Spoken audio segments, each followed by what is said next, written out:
This is part 2 of the VR body tutorial series. In part 1, we built this where there is an animated body, and wherever we look in VR, the body will turn and follow as our actual body is turning in real life. So this is really great. However, we didn't get into movement and animating the legs for walking and running when you move the character. So we're going to do that now. And what we've done actually is we've went ahead and turned this into a asset on the Unity asset store. It's called VR body. And VR body, I'm interrupting myself. And VR body essentially covers what we're covering in these tutorials. It lets you easily add a VR body. But you'll notice there's a lot more stuff. It's the script is very detailed and covers a lot of stuff. For example, movement on the Y axis. So as this image demonstrates, as we're doing in this tutorial series, the eyeball position, the camera position is not in the middle of the head at 0, 0, 0. It's offset from there. So if I were to look up, as you see in this image, the eyeball is actually moving up on the y-axis. And so in these scripts, in this tutorial series, we've kept it a bit basic to where we're only dealing with the x and the z-axis, as you'll see in this image. So the traditional camera for VR would sit in the middle of the player's head, essentially at this 0, 0, 0 position, which is the middle of the head. That's demonstrated here, and it just rotates at this position, and that's not very good because our eyeballs are offset, and when I am looking in this direction versus turned around and looking in this direction, the eyeball is moved into a dramatically different position, and that's not accounted for in traditional VR. So it's good to account for that. So this is the traditional VR camera where it just sits at 0, 0, 0 in the middle of the head. It doesn't move and it just rotates. That's not realistic. Our eyeballs are actually moving as we look around. And so this tutorial series is covering 2D head tracking to where we're moving the camera around the player's head on two dimensions, the X and the Z axis. But for the up and the down movements, we haven't taken into the account that eyeball movement on going up and down. And so that's what this pack does, that this tutorial series doesn't cover, is the full 3D head tracking to where the camera is moving not only on the X and the Z axis, but also on the Y. So when I look up and down, the camera is moving up and down as well. So there's benefits to get this, even if you follow the tutorial series. But let's move on, and we have two-dimensional tracking so far, and that works really good and looks really good. Let's add movement to it. Now, to get the movement nice and simple, I'm just going to download the mobile VR movement pack that we have here. And I guess I don't need to bring in the demo assets, the demos, or the documentation. In fact, I don't even need the prefabs. I just need the scripts because I want to add the autowalk script to my character here. So we've added the follow VR head rotation script, and that makes the body follow the VR camera's rotation. And so now, because I imported the pack, I'm actually getting some errors, and that's because I have a VR mouse looking in an iTween script already. So in the VR movement pack scripts, there's a VR mouse look and iTween. I happen to have those in my project already, so I need to delete those. Okay, now that that's done, we can add the script called VR autowalk, and that's also going to add a character controller. I'm going to need to set the values up on that. That should be fine, even though it's a little bit too tall. But that should give us a basic click to walk. But of course, the the body isn't animating the feet.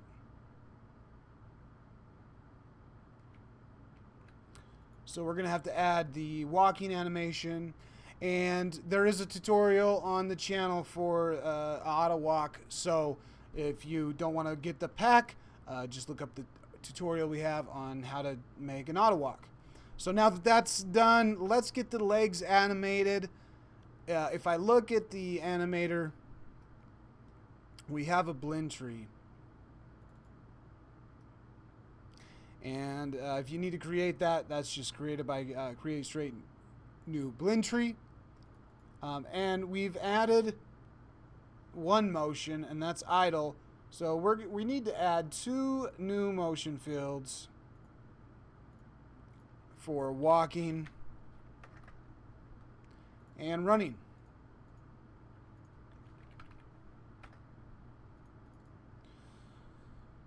And so we don't want to automate the threshold. And what the threshold is at what value does it switch between these animations. And so we want to use speed. So I need to make a new variable down here for a float, and I'm going to call it speed. Now, on my blend tree, I can set the parameter, change it from blend to speed, so that it uses a speed to, so if the speed's at 0, it's going to be idle. If the speed's at 0.5, it's going to walk, and if the speed's at 1, it's going to run.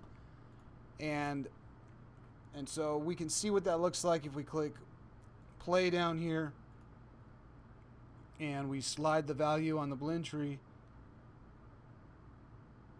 So at 0, he's idle. At a value of 1, he's walking. And then a value, or 0.5, he's walking. And then a value of 1, he's running. So now we have to populate this speed variable in the script. So I'm going to pull up the script here. And we've already written this script in the previous tutorial. So check that out. But what we need to do is set the speed. Now, we could use a rigid body or a character controller for this. I'm using a character controller to move the character, so I'm just going to stick with character controller. So we're going to say private character controller, and I like to call this my CC. And so when it starts, we'll have to find that. So we'll say my CC is equal to get component character controller. And now we could get the speed from that. We could say debug.log mycc.velocity, and we'll get the magnitude. And if we look at that when we're running the game, it's at 0. And then when I start walking, it changes. And because I've set the speed here to 3, it looks like it's gonna go to the speed that we've set in the character controller. Now I need a 0 to 1 value. So what we're going to do here is the velocity.magnitude. What we could do is we could set the animator. So my animator dot, we'll say set float, and the float value is the, we've already made it, it's called speed, and we want to set that to the character controller's velocity magnitude. So if we play the game, so it's actually kind of working because it is, but if we look at the animator, we'll see that this value is all the way up at 1.6, and it's going to go all the way up to 3, which we've set the animator up to only go from 0 to 1. So obviously what that makes it do is he's walking too fast. And so we can multiply this number by some other number to get it smaller. And so we'll do that in a public float. We'll say public float.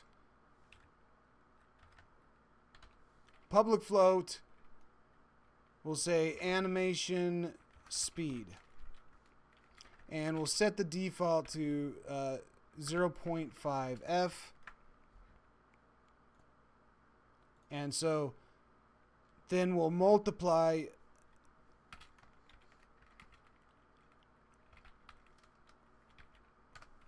the character controller velocity magnitude by animation speed, so that number goes down, and that will actually slow down the animation. There we go.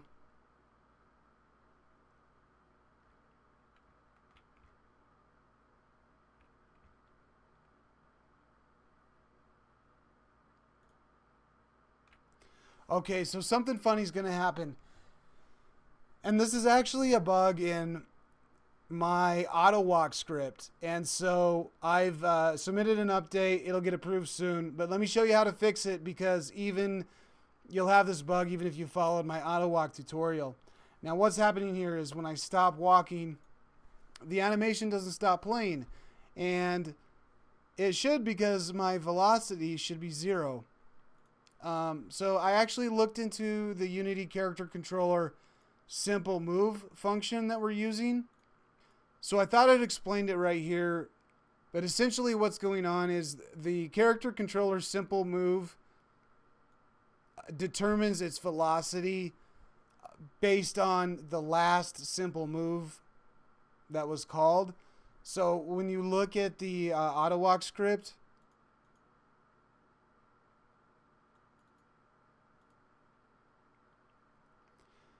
it performs a simple move if it's supposed to move, and then if move forward, the boolean is set to false. Simple move isn't called anymore, so the character stops moving, and that works fine.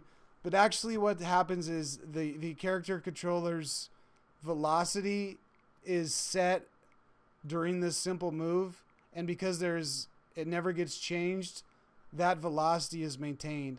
So you'll notice when I'm walking, if I start walking and I'm logging the character controller's velocity right here, and then I stop, it just stays at 2.75 or whatever the velocity was, because simple move isn't getting called anymore. So the velocity is not getting updated. The way to fix this is just simply go into where you press the input button, fire 1, and say if move forward is equal to false. So in other words, they stopped moving. We want to do a simple move. So mycc.simpleMove, and we just want to do vector3.none. 0, because this will set the character controller's velocity to 0, because he made a move where he didn't go anywhere. So if you push the button down to stop moving, and then it checks to see if you are stopped, and then if you are, it does one simple move absolutely nowhere, so that velocity value gets updated.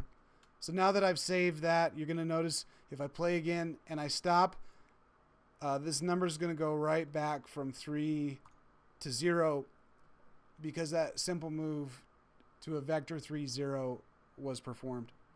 And that, of course, makes the legs stop moving. So now that we fix that, if we look at our legs and then we stop moving, the legs go back to idle. Now, something funny is going to kind of happen here, because, and I can adjust this if I think this looks too fast. I could say anim speed, and we could adjust this in real time to something where we think it looks good. Maybe 0.3 looks better.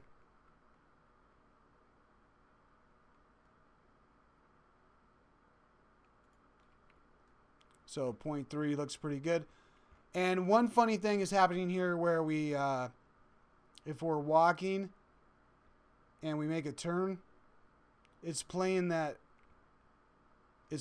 turn animation where the character is shuffling his feet.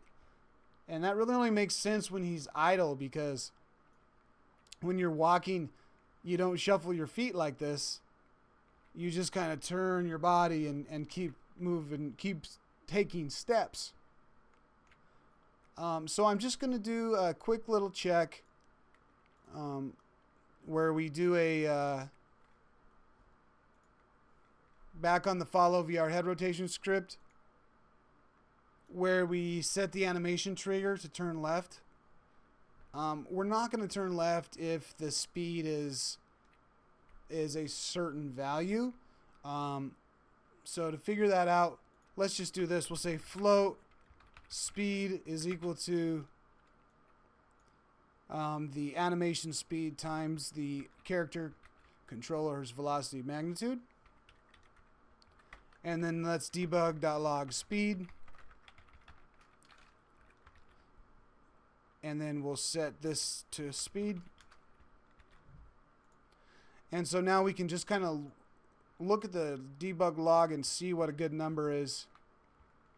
It looks like 0.1 is pretty good.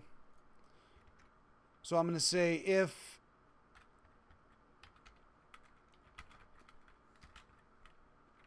speed is less than 0.1 f,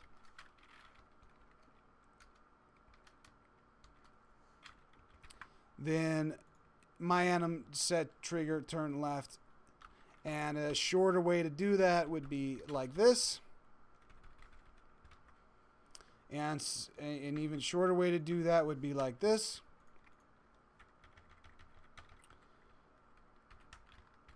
So we're going to replace that with this one too,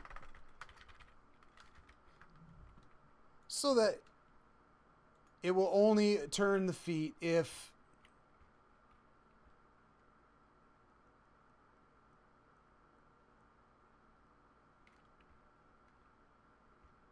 the character is idle. And then if the character is moving, it's not going to play that animation. It's just going to keep playing the walking or running animation. And so another thing that doesn't look that great while you're walking is the body turn angle. So you'll notice if I'm walking like this and I take a turn, the body's still walking in the wrong direction for just a second until it makes that rotation. So what we could do is we could make a couple different angles for turning the body. Now we've already made an angle here called body turn angle, and that's set to 20. And so essentially we want to reduce that if the character is moving. So a simple and quick way to do that would be to say if speed is greater than 0.1 f, then body turn angle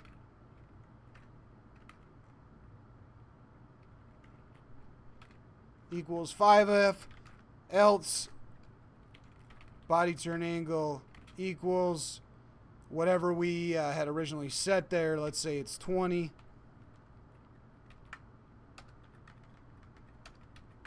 So this will change the body turn angle so that essentially that's how much left and right movement the head was allowed before the body turned. And while we're moving, we want that to be a really small angle so that the body follows the movements we're making. Now we're using iTween to rotate, and that iTween is taking 1 second to complete. So we may want to rotate even faster than 1 second if we're moving faster than that. So again, another way to check for that. And there's going to be a cleaner way to write the script, but this gets the job done and shows you how to do it. So if speed is greater than 0.1 f, and then else, so this is while it's not moving, while you're idle, you can rotate slowly. And then if you are moving, let's rotate pretty quickly, like 0.3 seconds. So that, and I'm going to need to do this for both left and right turn. So now it should, iTween should make that rotation happen a lot faster if I'm walking. And it looks kind of snappy, like it's snapping a little too fast. So I probably want to reduce that or increase that 0.3 to something not quite so fast. But you'll be able to get the correct value for your game and figure out what looks good. So this seems okay. And it's following. Now again, all this has been taken into account for our VR body asset.